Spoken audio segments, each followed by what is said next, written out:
Price Lord. ஆண்டவரும் கர்த்தருமாகிய இயேசு கிறிஸ்துவின் வல்லமையுள்ள நாமத்தினால உங்களை வாழ்த்துக்கிறேன். இன்றைக்கி கிறிஸ்துவின் ரத்தத்தை பற்றி நம்ம தியானிக்கலாம்.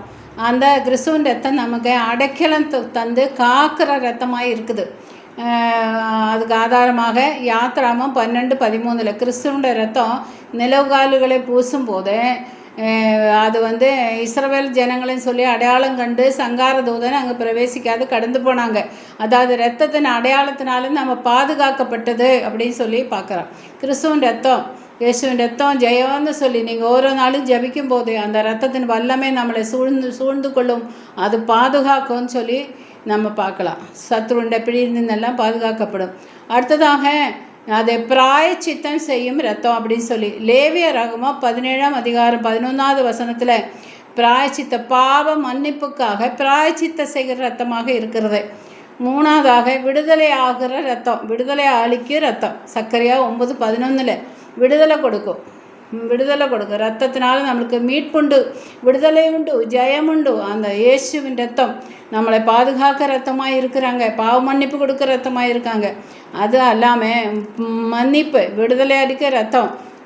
எபிரேயர் 9:17 மன்னிப்பருடைய ரத்தம், நம்ம பாவங்கள் சகல பாவங்களையும் கழுக ரத்தம், சுத்திகரிக்க ரத்தம். அவர் அதில் அநீதி இல்லை, பாவ மன்னிப்பு உண்டாகும். அவர் நல்லவராக இருக்கிறாங்க. அடுத்ததாக தூய்மைப்படுத்துகிற ரத்தமாக இருக்கும். 9:20 எபிரேயர் 9:20 பார்க்கும்போது தூய்மையாக்கும், நம்மளை பரிசுத்தப்படுத்துகிற ரத்தமாக இருக்கிறாங்க.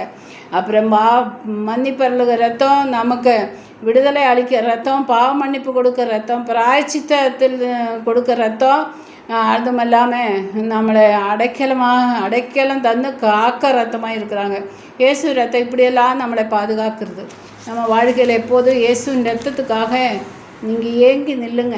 இயேசுவின் ரத்தத்தின் வல்லமை கொடுங்கன்னு சொல்லி கேளுங்க. இயேசுவின் ரத்தம் நிலவுகால் மேலே பூசுங்கன்னு சொல்லிவிட்டு நீங்கள் அறிய கேட்டு இயேசுவின் ரத்தம்னு சொல்லிவிட்டு இப்பொழுது இயேசுவின் ரத்தம் எல்லாம் நமக்கு கிடைக்காது. அதனால் தண்ணீர் எடுத்து இது இயேசு ரத்தம்னு சொல்லி அறிக்கை இடுகிறேன்னு சொல்லிட்டேன். தண்ணீர் எடுத்து வீடெல்லாம் சுற்றி இயேசுவின் ரத்தம் ஜெயம்.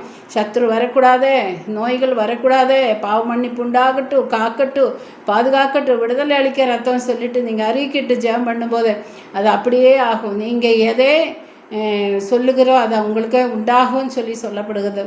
நாவின் அதிகாரத்தை நீங்கள் எதையெல்லாம் சொல்லி ஜெபிக்கும் போது அது நம்மளுக்கு நடக்கும்.